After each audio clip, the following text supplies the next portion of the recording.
પંચમહાલ જિલ્લાના શરા તાલુકામાં કુદરતી રૌદ્ર સ્વરૂપ ધારણ કર્યું। મંગળવારે આવેલા વિનાશક વાવાઝોડાને કમોસમી વરસાદે સમગ્ર પંથકને તહસ-નહસ કરી દીધું। આ આફત માત્ર મકાનો કે ખેતી માટે જ નહીં પણ માનવ જિંદગી માટે પણ કાળ બનીને આવી છે।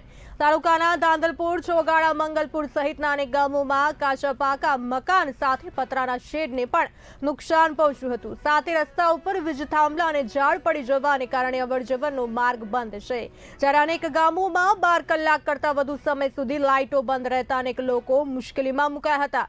અમુક ખેડૂતોનો ખેતરમાં તૈયાર થયેલો મકાઈ, ઘઉં અને બાજરીનો પાક જમીનદોસ્ત થઈ ગયો છે। મહેનત પર પાણી ફરી વળતા ખેડૂતો અત્યારે લાચાર બની આકાશ સામે જોઈ રહ્યા છે।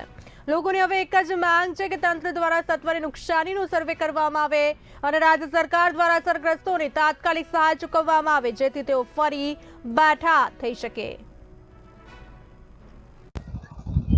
હવે કયું ગામ છે તમારું અને શું પરિસ્થિતિ છે?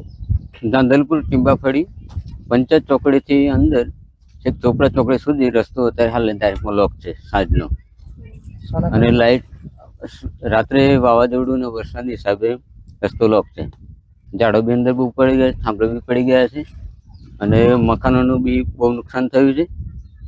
હજુ સુધી ટીમને જાણ કરી પછી કોઈ આવ્યા નથી। શું માંગ છે? એ મકાનોની માગણી કરી અને આ તાત્કાલિક રસ્તો બી ચાલુ થાય એવી માંગણી। શું નામ તમારું? મારું નામ વણકર મહેશભાઈ રામાભાઈ।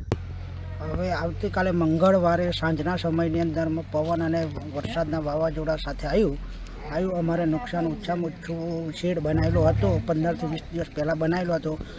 3 થી 4 લાખ રૂપિયાનું નુકસાન ગયું।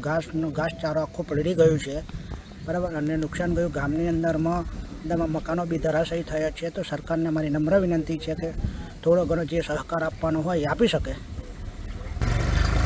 અત્યારે ખેડૂતો કોના પર આશા રાખે? અત્યારે ઉનાળામાં પાણીની તકલીફ હોય ને અત્યારે વર્ષોમાં જેવું વાતાવરણ આવી ગયું તો અત્યારે આશા રાખે તો કોને રાખે? સરકારની જ આશા રાખી શકે ને। હવે અત્યારે બાજરીની ને મકાઈની બી ખેતી હતી એ બી બગાડ થયું છે, નુકસાની ગયું છે, એ બી ઓછામાં ઓછું વધારે ને વધારે નુકસાન ગયું છે। તો અમારી એટલી વિનંતી છે કે સરકાર ઉપર વિશ્વાસ રાખીને અમને કંઈ બી લાભ આપી શકે એમ, અને એવું જ આપણે એ કરે સહકારને મદદ કરી શકે। શું નામ આપનું? પટેલ ભાવેશ કુમાર કાળુભાઈ, દાંદલપુર।